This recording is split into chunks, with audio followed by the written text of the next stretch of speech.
مریض کو غذا کے ساتھ دلچسپی بھی بالکل ختم ہو جاتی ہے، اس کا کھانا کھانے کو دل بھی نہیں کرتا۔ اس مرض کا شکار مریض اپنے آپ کو پتلا کرنے کے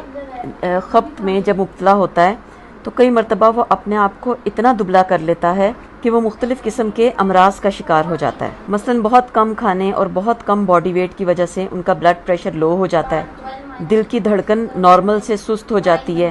ہڈیاں کمزور ہو جاتی ہیں،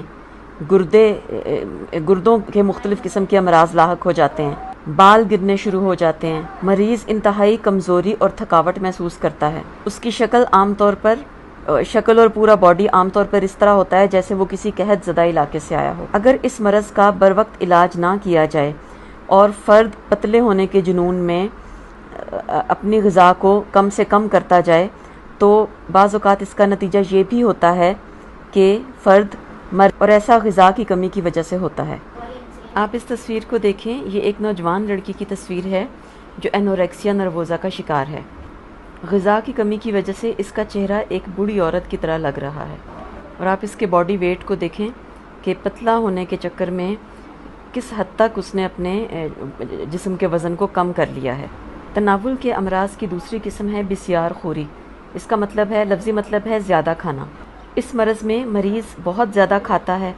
اتنا زیادہ کھاتا ہے کہ ایسے لگتا ہے کہ جیسے اس کے اوپر کھانے کے دورے پڑتے ہوں۔ یہ مرض بھی مردوں کی نسبت عورتوں میں زیادہ ہوتا ہے۔ فرد پر جب کھانے کا دورہ پڑتا ہے تو وہ اپنے آپ کو کنٹرول نہیں کر سکتا اور بھوک ہوئے بغیر ہی وہ بہت زیادہ کھاتا چلا جاتا ہے اور ایک وقت میں 5-6 لوگوں کے برابر کھانا کھا جاتا ہے۔ اس کے علاوہ اس مرض میں مریض اس قسم کے کھانے کھاتے ہیں جو زیادہ موٹا کرنے والے ہوں، یعنی میٹھی چیزیں اور تلی ہوئی چیزیں، کیک، آئس کریم، کسٹرڈ وغیرہ۔ لیکن جب مریض زیادہ کھانا کھا لیتا ہے تو اس کے بعد اس کو شرمندگی محسوس ہوتی ہے اور وہ اس فکر میں مبتلا ہو جاتا ہے کہ میں کہیں موٹا نہ ہو جاؤں۔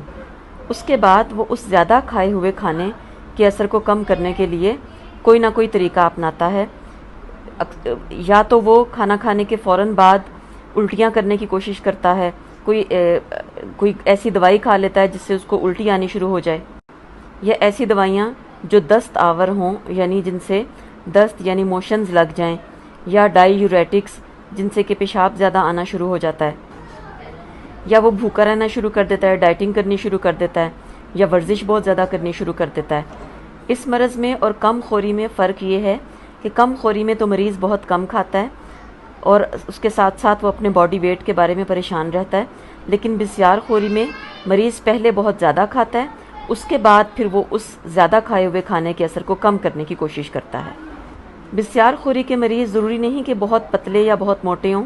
بعض اوقات وہ بالکل نارمل وزن کے ہوتے ہیں، بعض اوقات وہ پتلے اور بعض اوقات موٹے بھی ہو سکتے ہیں۔ جو لوگ بسیار خوری کا شکار ہوتے ہیں ان کے ساتھ کچھ اور نفسیاتی مسائل بھی ہوتے ہیں، مثلا ادنا تصور ذات یعنی اپنی ذات کو کمتر سمجھنا، سماجی عدم کارکردگی یعنی ایسے لوگوں کے سماجی تعلقات دوسروں کے ساتھ زیادہ بہتر نہیں ہوتے، اپنے جسم کی بناوٹ کے بارے میں مطمئن نہیں ہوتے۔ بعض اوقات زیادہ کھانے کا دورہ اس وقت پڑتا ہے جب مریض کسی تناؤ، دباؤ یا پریشانی کا شکار ہو۔ زیادہ کھانے کے دورے کو انگلش میں بنج ایٹنگ کہا جاتا ہے، اور کھانے کے بعد کھانے کا اثر کم کرنے کے لیے جو کچھ کیا جاتا ہے اس کو انگلش میں پرجنگ کہا جاتا ہے۔ بسیار خوری میں یہ دونوں چیزیں شامل ہوتی ہیں، پہلے فرد بنج ایٹنگ کرتا ہے، اس کے بعد پرجنگ کی کوشش کرتا ہے۔ تیسرا مرض ہے پرخوری یعنی بنج ایٹنگ، اور جیسا کہ نام سے ظاہر ہے کہ اس میں فرد کو کھانے کا دورہ پڑتا ہے اور ایک ہی وقت میں وہ بہت زیادہ کھانا کھا لیتا ہے، وہ بہت تیزی کے ساتھ اور بغیر چبائے بہت سارا کھانا نگل جاتا ہے، ایک ہی وقت میں 1500 سے 3000 کیلوریز تک کا کھانا کھا جاتے ہیں، اور یہ عام طور پر دباؤ یا تناؤ والی صورتحال میں ہوتا ہے۔ پرخوری کی یہ علامات بالکل ویسی ہی ہیں جیسی ابھی ہم نے بسیار خوری میں پڑھی ہیں، لیکن پرخوری اور بسیار خوری میں فرق یہ ہے کہ پرخوری کے مریض پرجنگ نہیں کرتے، یعنی وہ زیادہ کھانا کھانے کے بعد الٹیاں وغیرہ کرنے کی کوشش نہیں کرتے اور نہ ہی زیادہ کھائے ہوئے کھانے کا اثر کم کرنے کے لیے ڈائٹنگ یا ورزش وغیرہ کرتے ہیں، جبکہ ابھی ہم نے بسیار خوری میں یہ پڑھا ہے کہ اس میں مریض بنج ایٹنگ کے ساتھ ساتھ پرجنگ بھی کرتے ہیں، لیکن پرخوری میں وہ بنج ایٹنگ تو کرتا ہے، یعنی اس کے اوپر کھانے کے دورے تو پڑتے ہیں، لیکن وہ پرجنگ نہیں کرتا۔